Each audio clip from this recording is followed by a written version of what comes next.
Hi everyone, welcome back to my channel. My name is Peter Barber. I'm primarily a professional opera singer, music producer, and a bass vocalist. And today we are back with Morissette, and this will be the first time watching this video, of course, but also the first time I've seen her not on the Wish Bus setting.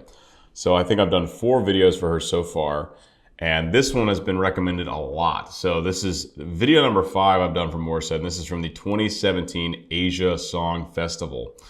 Guys, this is a first-time reaction and analysis, so I will be pausing a lot to talk about the vocal technique primarily and any other musical aspects or artistic choices that I feel necessary and interesting to comment on. With the goal being to enhance your Morissette experience, to help you appreciate this amazing singer as much as possible, and to really be educational about the voice and other musical aspects. So if you do find that I am adding value to your listening experience, please do consider joining my Patreon family for as little as $1 a month. And you do get benefits for joining and more benefits as the tiers get higher and higher. In addition, please do like this video. Please subscribe to the channel. Please leave a comment for the algorithm. It could be as simple as saying, "Hi, Peter." Hit the bell for notifications. Leave any more suggestions you have for Morissette content. And also, check out my merch store that I'm now plugging again because it's live on Etsy. So if you want to get a cool snapback or a coffee mug or sweatpants, check out the merch store. And without further ado, let's check out Morissette's performance. This is a nearly an 11-minute video, so I have a feeling we could be here a while. So let's saddle up and strap in. Thank you so much to Status Audio for sponsoring this video. Status Audio was kind enough to send me a free pair of the Between 3A and C wireless earbuds. And let me tell you, they are absolutely phenomenal. The first time I put these on, I threw on the Bass Gang, and just to hear kind of what was there, I could hear every voice part. The lows, mids, and highs were all crystal clear because these headphones have separate drivers for low, mids, and highs, which is super unique to earbuds. Usually with earbuds, it's just like one quality of sound right in your face.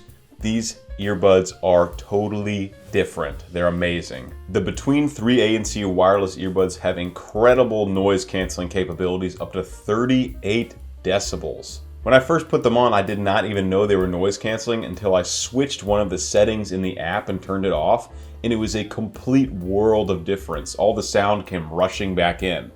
Toggle it back to noise cancel, everything goes quiet.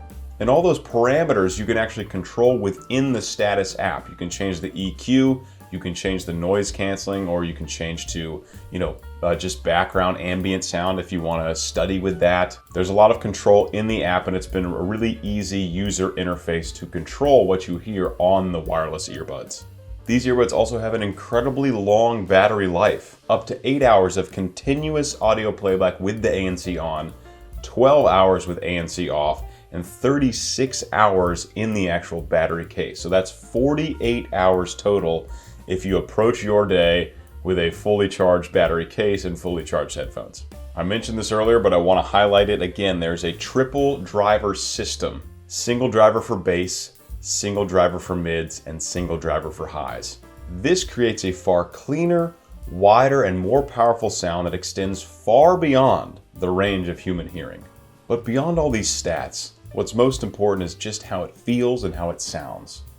And for me personally, these are the best, by far, the best pair of earbuds I have ever owned. The audio quality is insane. It's like if you want to just completely level up your game as far as what you're listening to, these earbuds are on quality with basically any over-ear headset I've had, which is really saying something. Usually there's a huge disparity in quality between those two kinds of headphones.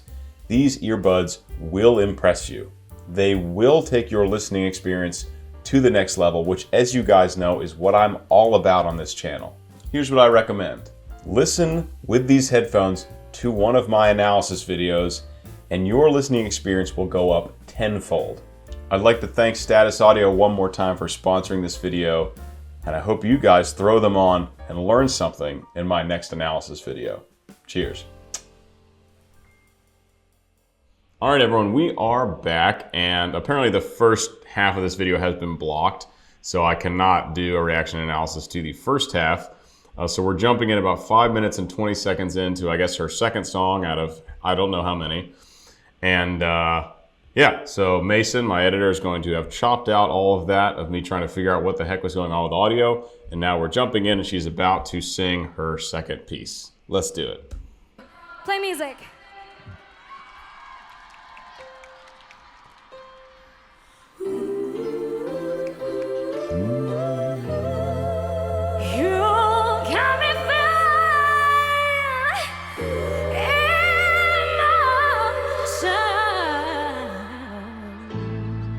All right, coming out of the gate real strong. Awesome. Or just a classic C major.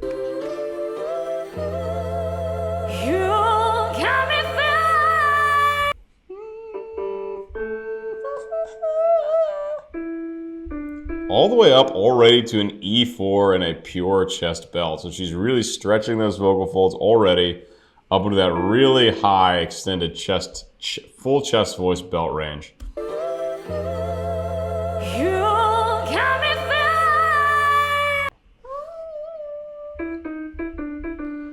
E5, D5, and with a growl in there, unlike the second note, she puts a little growl in there. So a little action to the false vocal folds to create that growl sound.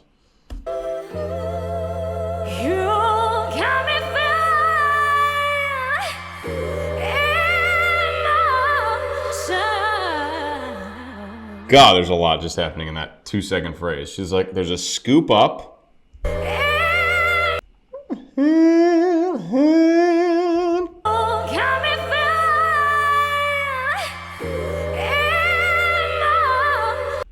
Oh, scoop up into a growl, into a riff down, flipping into head voice on the way down for that really light breathy mechanism.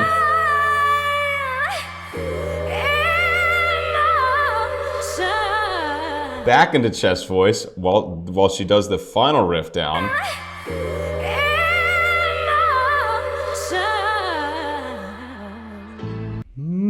Then a riff all the way down, like to like a.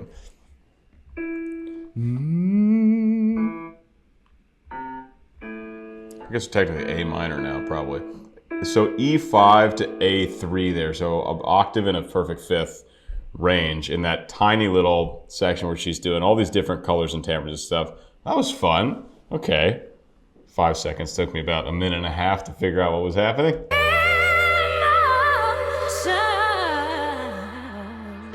Killer. Hey, yeah. Hey, yeah. A lot of riffing happening in this live performance. Hey, yeah. Hey, yeah. Hey, yeah. Hey, yeah. No. The Hey, second yeah. Hey, yeah. They're too long, and especially when the keys change underneath it, then when you try to go back and hear it, you like have to hear the key transition in your ear, and I don't know this music well enough to do that, so I'm probably going to stop attempting all these complicated riffs.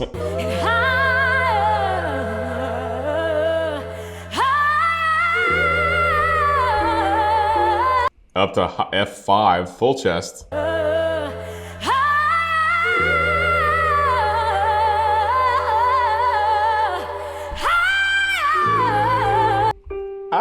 Ah, okay. G5 chest, I think.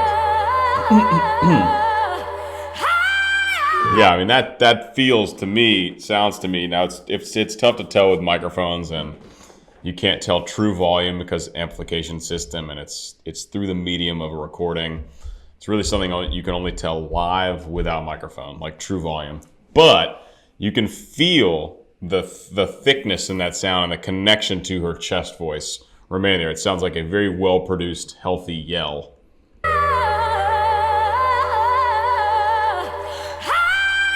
Yeah, that's chest, baby. We are in A minor right now. Oh! And a squeak. A particularly high squeak.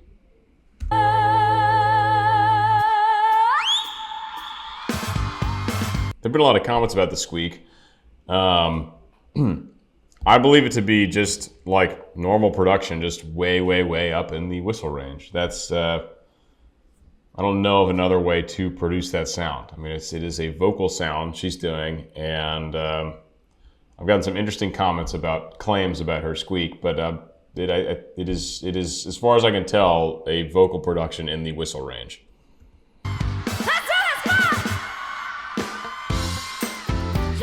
Oh, great song.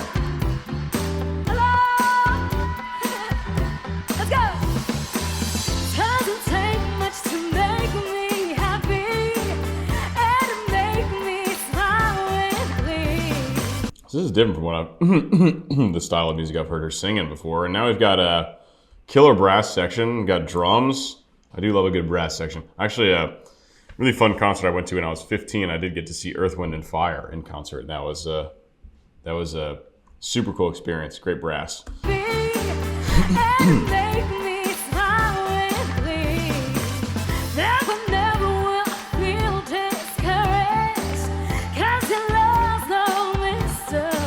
So she's putting a growl pretty much at the start of each of these little phrases.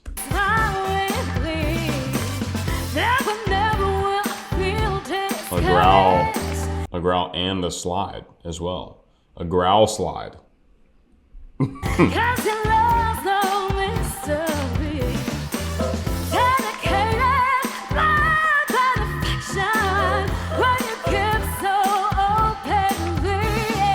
Got great vocal fold closure this whole time. So, I mean, just stylistically, could probably why she's using growling. She only did just a hint of it whenever on all her Wish Bus performances. There was very little growling. Excuse me, but she's doing a lot of it in this live performance here, which is it's cool to hear. By bouncing back and forth between the growl and the super pure, efficient tone.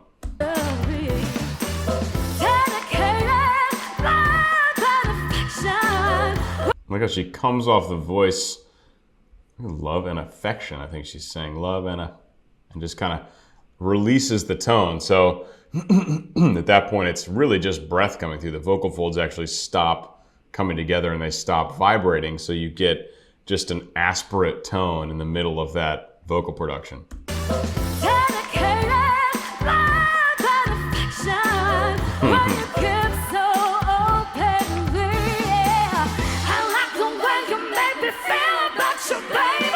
Like a lot of growling in this song, yeah. It's that soul music, right? That whole phrase.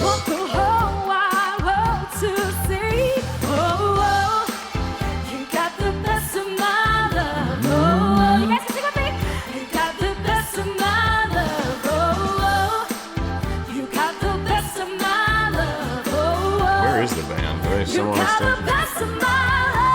So you'll notice like she's a little more pitchy in this performance than on the Wish Bus. So what's hard about the Wish Bus is singing with like studio headphones on into a microphone, right? You're sitting down. What's difficult about this is that in a live performance in a big setting like this, you've got to be moving around, jumping, dancing, all this choreography. And if you're doing all that, it is pretty much impossible to sing in tune all the time. People rag on, always like there will be like a live audio leaked from concerts from professional singers and it's terrible and they're singing all over the place. And people are like, oh, they can't really sing. It's all fake. It's just engineers. Bullshit. It's just really, really tough to do when you're jumping around doing all the choreo. This performance is totally live, but a lot of big pop stars also will record their performance like the morning of the show. And then they'll do kind of a mix of like lip sync and singing along to the night show, but the audio is actually coming from like the morning recording.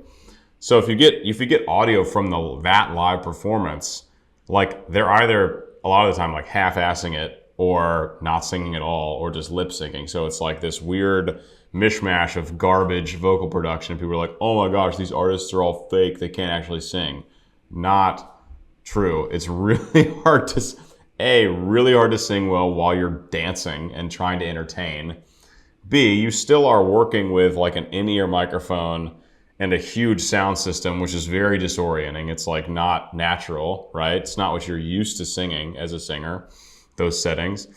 And B, a lot of these pop stars, again, not this performance, but a lot of major pop stars are not even really singing all of it live in that moment. They're just kind of lip syncing. So they have performed it, but then they kind of lip sync later. So that's just a myth busted about all, like, if a singer, if there's a famous singer that isn't great at singing, then there's something really cool and unique about their voice and their songwriting. So someone like Lorde.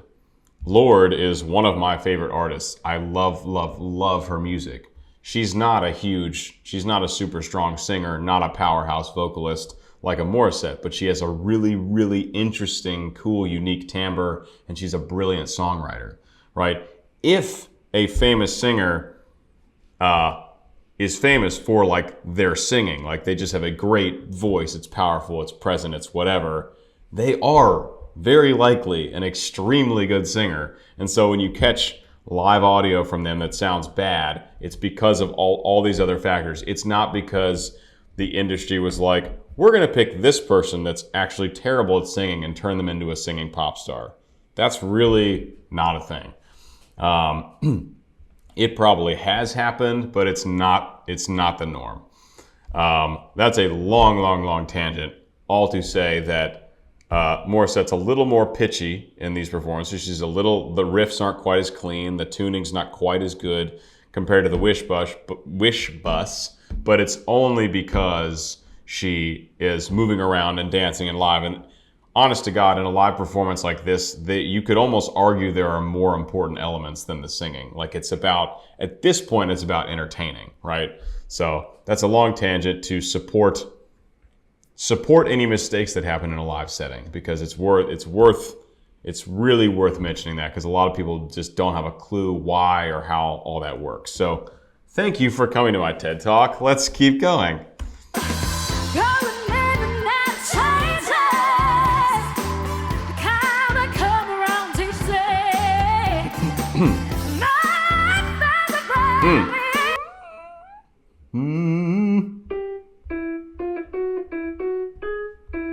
Wait, up to the G again, up to that G again. Yes, sir.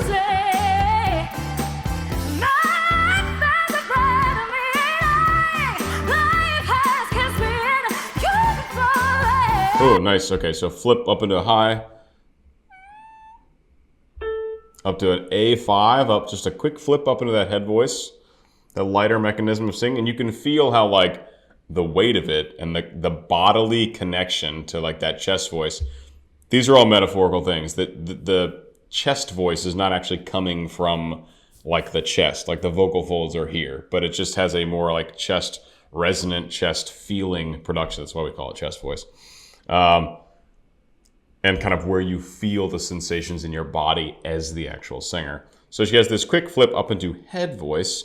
The sound is not coming from the head. It's just where she probably feels it more. Up to that high A, just for a split second.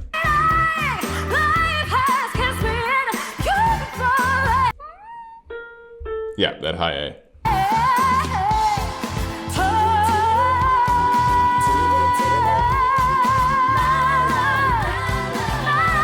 She's literally jumping around the stage. Go try to sing. If you're a singer watching this, go to try to sing at just like a basic scale while you're jumping all over the place. Just try. Go for it. It's not impossible, but it does make it much more difficult and likely to be slightly in and out of tune.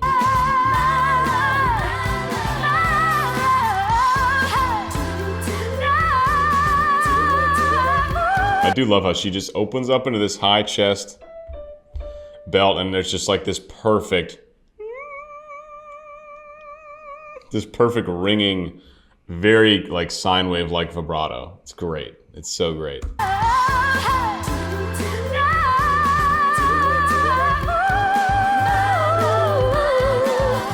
So there she was all in head voice there, even though that was within her chest range.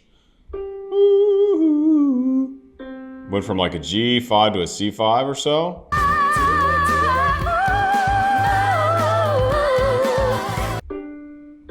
Yeah, so from that, like remain fully in her head voice and that lighter mechanism, even though she can sing those notes in chest voice. So that's just, you know, artistic choice to change the timbre and whatnot. Now, where is this band? Is this with recording, or is there actually a live band and backup vocal and brass section happening? I haven't seen them yet.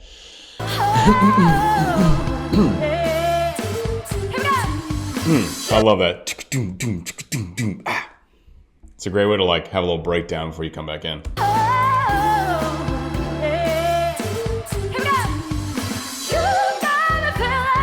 Killer. I don't know, guys. Really, really phlegmy today for some ungodly reason. Mason definitely chopped some of that out. She had a great registration shift there from head voice down to chest voice, and the tuning was really, really good.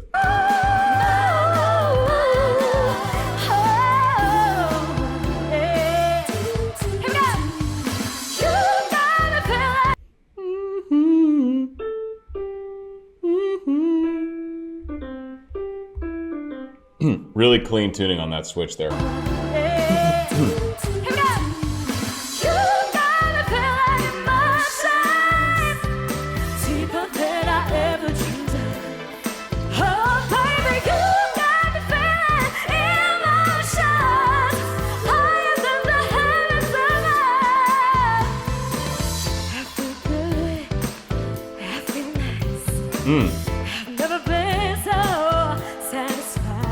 There we get a completely different timbre. Now this is, you know, way back down towards, much closer to her speaking register.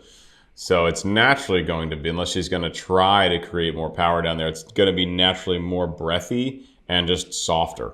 So, you know, we've got these, and this whole time she's been belting her head off.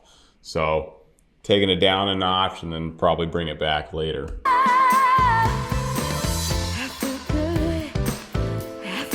Take a breather, Morissette.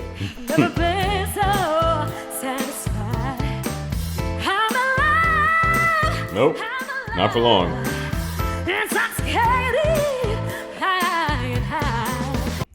A lot of flipping up and down and out of head voice, the riffing. But you can tell, like, also too, if you're getting tired, if we're getting winded, that makes breath support much more difficult, which also is related to tuning. If you're not supported, if you're not fully breath supported, tuning is going to be a little more difficult. So, and you can hear the breathing, you can hear the actual cardiovascular fatigue in her system because of all the choreography she's doing on stage. So all these factors contribute to just not being quite as clean with the riffing and with the tuning.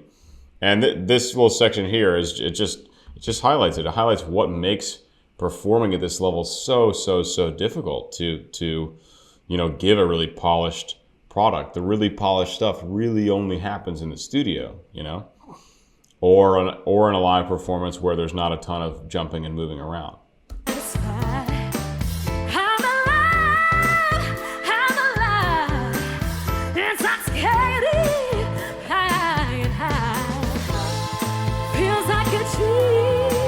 Where are people looking? What is this audience looking at? I was looking in the comments. I didn't read to the crux of the issue, but a lot of people were saying like, oh, this is just the whatever, this kind of audience does this and that. It looks like they're, like some of them in this section aren't even watching, and she's right next to them. What the hell are y'all looking at?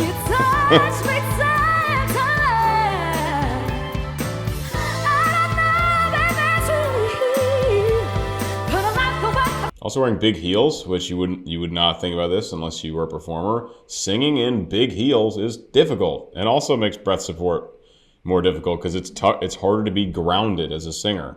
It's a term we use when you're like really solid on your body and you can really activate your breath support system. If you're up on super high heels, like stiletto points, it's much more difficult.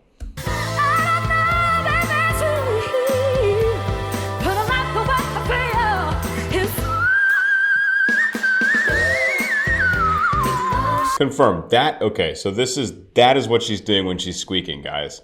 Right there. Like I said, it is singing up in the whistled range just for a split second. But that's the exact same function.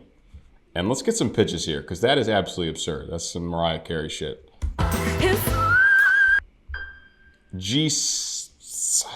I want to say G7?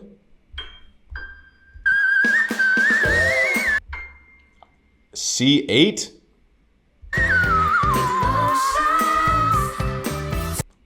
C8? Wait.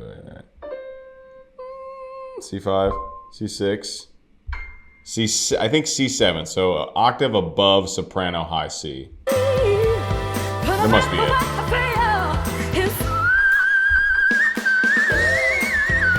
Yeah, I think C7.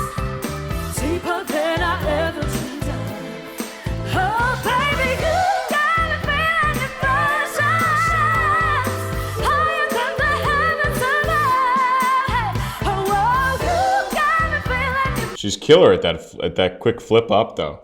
She nails that. Oh wait, wrong pitch. Up to a G5.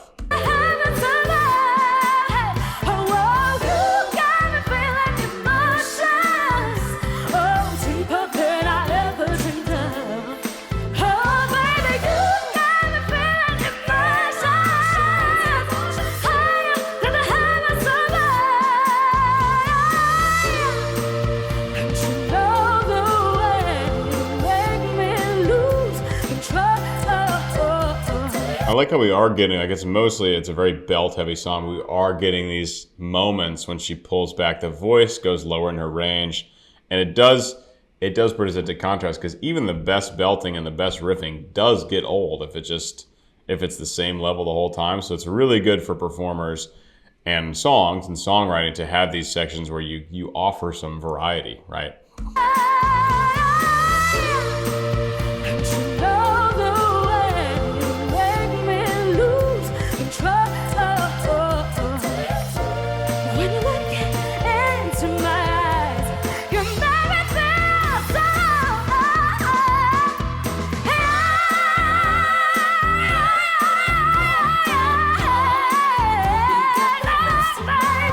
Jesus, that was epic. So why this is so cool and so impressive, there are a lot of reasons. Why that belt was so impressive is this comes down to vocal efficiency. So we can hear her literal cardio fatigue, which means you have to take in more oxygen more often.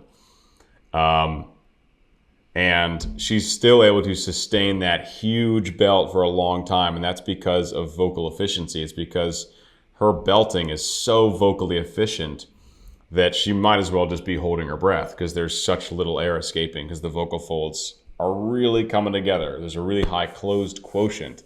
So she takes her breath and the vocal folds are like really tight together during each oscillation, or for a higher period of time, technically. And that allows almost no air to escape, which allows her to, even when she's really taxed in the cardio system, still to be able to sustain a belt for a long period of time. So that's really awesome.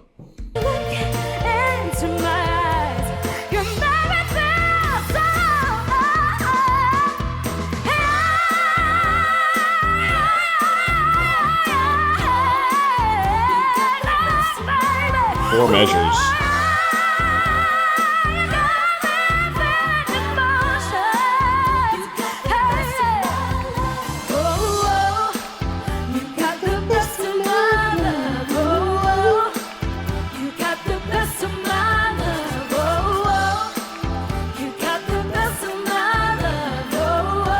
Is this Earth, Wind & Fire?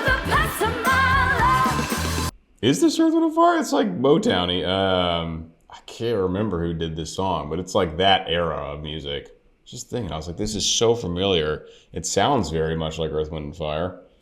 I don't remember. Ah! So riffing up there, really tight.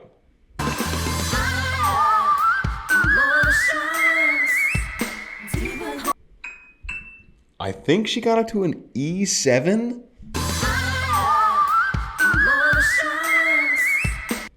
Yeah.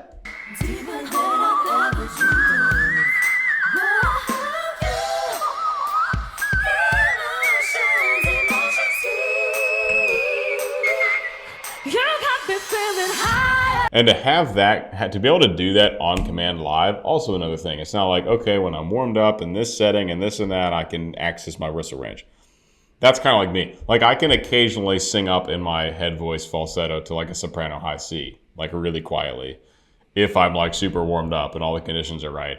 You know, obviously I have no business singing up there and it's not usable anyway. But to be able to just access the whistle tones all the time or reliable enough to produce them in a live setting is awesome. You got me feeling higher.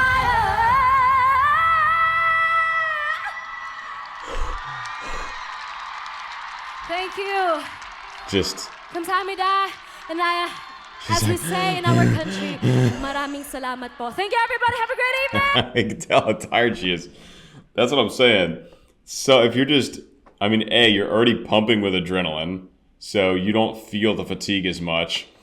And if that adrenaline starts to dip at all, then it really starts to set in. So like, you'll be great for like 7 or 8 minutes, and then you're like, oh my God, I'm fucking dying out here.